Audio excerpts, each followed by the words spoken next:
University మంచి భవిష్యత్తు కోసం తెలుగు విద్యార్థులు ఇష్టపడే యూనివర్సిటీ. కాల్ 9059052378 9059052379.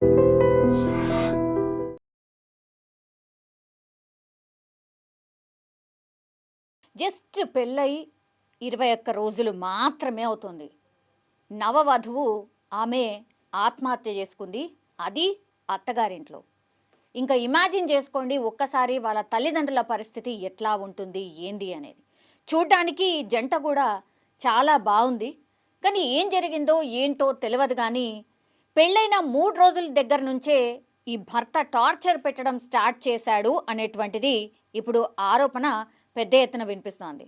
తల్లిదండ్రులు అంటే ఇప్పుడు అమ్మాయి తల్లిదండ్రులు ఎవరైతే ఉన్నారో వాళ్ళు ఒకటే చెప్తున్నారు, పెళ్ళైన 3 రోజుల దగ్గర నుంచి ఇంకా అదనపు కట్నం తీసుకురా, నువ్వు చాలా తక్కువగా ఇచ్చావు కాబట్టి ఖచ్చితంగా ఇంకా కూడా మీ అమ్మా నాన్న దగ్గర నుంచి ఇంకా అదనపు కట్నం తీసుకొని రా అంటూ వేధించడం స్టార్ట్ చేశాడు. అట్లాగే భర్త చూడ్డానికి బాగానే ఉన్నాడు, ఈ జంట కూడా నిజంగానే చూడముచ్చటగా ఉంది. కానీ ఆ అమ్మాయిని మరి 3 రోజుల నుంచే పెళ్ళైన 3 రోజుల నుంచే టార్చర్ పెడుతున్నాడు అని అంటే అసలు పెళ్ళి ఇష్టం ఉందా లేదా, బలవంతంగా పెళ్లి చేశారా అంటే అది కూడా కాదు. ఇప్పుడు ఈ అమ్మాయి ఎవరైతే కనిపిస్తున్నదో ఆమె చిన్న అమ్మాయి, అంటే 3 ఆడపిల్లలు ఆ తల్లిదండ్రులకి, లాస్ట్ ఆడపిల్ల అనమాట.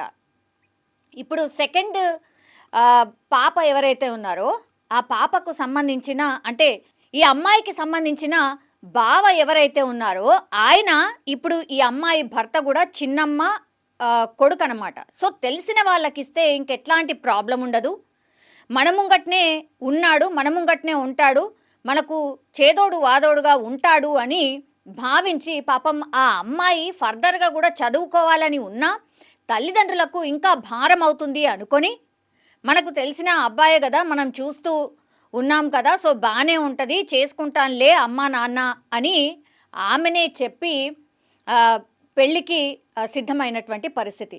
వాళ్ళ తల్లిదండ్రులు విలపిస్తుంది ఏంటి అని అంటే, కేవలం 21 రోజులు అవుతోంది, పెళ్ళైన 3 రోజుల నుంచి కూడా టార్చర్ పెడుతున్నాడు అని అంటే పెళ్ళి ఇష్టం లేకపోయిందా లేదంటే ఈయనను ఒప్పించి బలవంతంగా పెళ్లి చేయించారా అనేది ఒకటి. అలా ఫ్యామిలీ మెంబర్స్ అందరూ కూడా తెలిసిన వాళ్ళు కాబట్టి అమ్మాయిని ఇచ్చేటప్పుడు పూర్తిగా అన్ని తెలుసుకున్న తర్వాతే ఇస్తూ ఉంటారు. కాబట్టి వీళ్ళేమి అంటే తెలియని వాళ్ళు అసలే కాదు, వాళ్ళ అల్లుడికి తెలిసినటువంటి అతనే బంధువే కాబట్టి మా అల్లుడు ఉంటాళ్లే, ఒకవేళ ఏమైనా జరిగినా ఈయన సర్ది చెప్తాళ్లే అనుకున్నారు. ఇప్పుడు పూర్తిగా ఈ కేసుని పూర్తిగా చూసినప్పుడు అసలు అల్లుడికి తెలిసిన వ్యక్తా లేకపోతే అల్లుడు చిన్నమ్మ కొడుకా ఇది ఏమీ లేదు. వాళ్ళ దగ్గర నుంచి కావాల్సింది డబ్బులు మాత్రమే, అదనంగా డబ్బులు కావాలి. వీళ్ళు 8.5 తులాల బంగారం అట్లాగే 5 లక్షల నగదు కూడా ఇచ్చారు పెళ్లి సందర్భంలో. 3 రోజులు అయిన దగ్గర నుంచి కూడా ఇది సరిపోదు, మీ డాడీ దగ్గర ఇంకా చాలా ఉంది, చాలా ఆస్తులున్నాయి, మీ ఇంటి దగ్గర మీ ఇంటి ముందర పెద్ద జాగా ఉంది, సో దానిలో కొంత నాకు కావాలి అనేటువంటిది టార్చర్ పెడుతున్నాడు అని, అట్లాగే కొడుతున్నాడు తిడుతున్నాడు అని వాళ్ళ అమ్మాయి చెప్పడం స్టార్ట్ చేసింది. అయినా సరే ఇంత తొందరగా ఇట్లా అడగడానికి కూడా ఉండదమ్మా, కేవలం 21 రోజులు మాత్రమే అయింది, చూద్దాము, అల్లుడికి కూడా చెప్పి చూస్తాను అని అంటే ఇప్పుడు ఈ సెకండ్ అల్లుడు ఎవరైతే ఉన్నారో అతని ద్వారా కూడా వీళ్ళకు కబురు పంపించడం జరిగింది. అప్పుడు ఇంకా శృతి అమ్మాయి పేరు ఎవరైతే చనిపోయిందో ఈ అమ్మాయి పేరు వచ్చేసి శృతి, ఆమెను ఇంకా టార్చర్ పెట్టడం, ఆ తర్వాత నానా మాటలు అనడం చేశారు.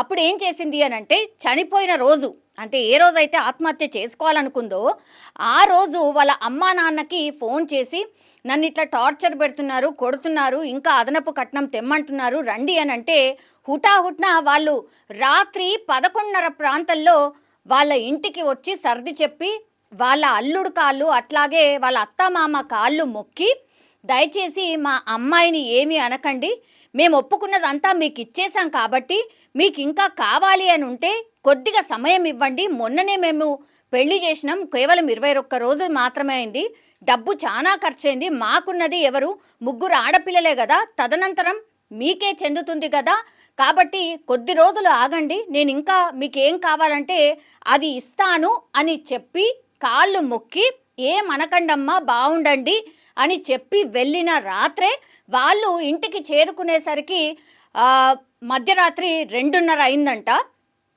తండ్రి అండ్ తల్లి విలపిస్తున్నటువంటి పరిస్థితి. 2:30 ప్రాంతంలో మేము చేరుకున్నాం. ఆ తర్వాత పొద్దున లేచి మేము మా పనిలో మేము నిమగ్నమైనాం.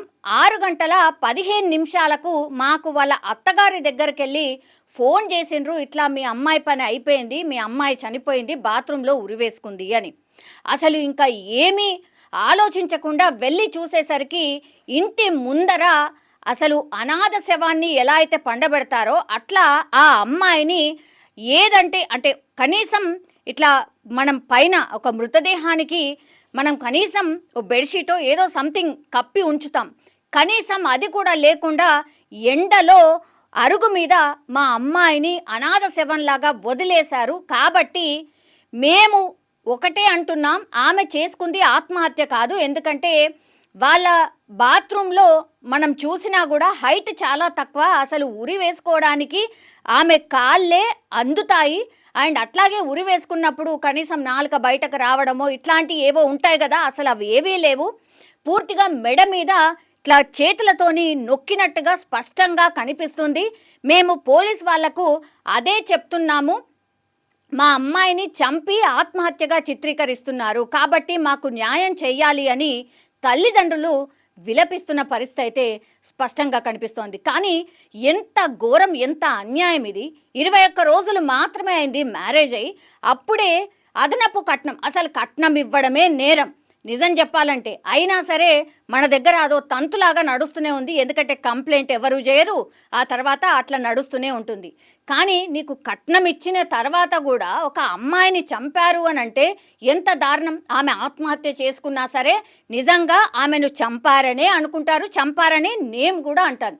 ఎందుకంటే 21 రోజులకి అసలు ఆ పిల్ల గురించి మీకు ఏం తెలుసు, ఆమె ఎట్లా ఉంది, ఎట్లా ఉంటుంది అని ఏం తెలుసు, ఎన్ని కలలతోని మీ ఇంటికి ఆమె వస్తుంది అంటే ఇంకా జీవితం మొత్తం మీతో పాటు ఉండేటువంటి పిల్లని అంత దారుణంగా హింసించి కొడుతూ 21 రోజులకే అమ్మాయి చనిపోయిందంటే మీరు ఏ రేంజ్లో టార్చర్ పెట్టారో దీన్ని బట్టి అర్థం చేసుకోవచ్చు.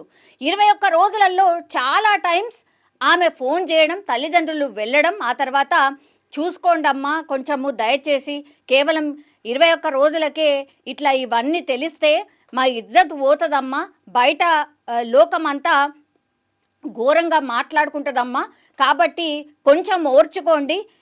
మీరు అడిగినటువంటిది, మీరు అడిగేది 5 లక్షలు 10 లక్షలు అయినా అందులో నుంచి ఎంతో కొంత సర్దుబాటు చేస్తాను, ఇప్పుడే కదా మ్యారేజ్ అయింది, కొంచెం మాకు కూడా టైం ఇవ్వండి అని రిక్వెస్ట్ చేసినా కూడా తండ్రి మాటలు కానీ తల్లి మాటలు కానీ పట్టించుకోకుండా ఆ అమ్మాయి పూర్తిగా చనిపోయే వరకు మీరు వదలలేదు అని అంటే అసలు మీ మీద ఏం కేసులు నమోదు చేయాలి?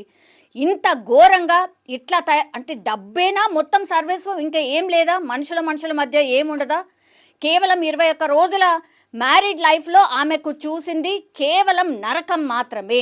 పాపం ఆ అమ్మాయి తప్పు ఏముంది? ఆ అమ్మాయి తప్పు చేయకుండానే ఇప్పుడు చంపేశారు అనొచ్చు, లేదంటే చనిపోయిన పరిస్థితి ఉంది. సో దీన్ని నిజంగానే ఇట్లాంటి కేసెస్ని చాలా సీరియస్గా తీసుకోవాల్సిన అవసరం ఉంది. అట్లాగే వాళ్ళ ఫ్యామిలీ మెంబర్స్ ఎవరున్నా సరే, వాళ్ళకి అక్కు ఉందా, తమ్ముడు ఉన్నాడా, లేకపోతే చెల్లి ఉందా, అత్త మామ, అట్లాగే ఈ ఎవరైతే టార్చర్ పెడుతున్నాడో భర్త, నిజంగా భర్త అనడానికే లేదు, ఆయన భర్తలాగా బిహేవ్ కూడా చేయలేదు. సో చూడ్డానికి అంత బాగానే ఉన్నాడు, కానీ ఈ టార్చర్ ఏంటి అనేది కూడా, ఇది ఎక్కడ జరిగింది అంటే అమ్మాయి పేరు వచ్చేసి శృతి. ఈమె పెద్దపేట గ్రామ పంచాయతీ పరిధిలోని గొల్లపల్లి గ్రామానికి చెందిన ఘర్షకుర్తి సాయికి ఇచ్చి ఈ నెలనే అంటే గత నెల 16వ తారీఖున వివాహం అయితే జరిగింది.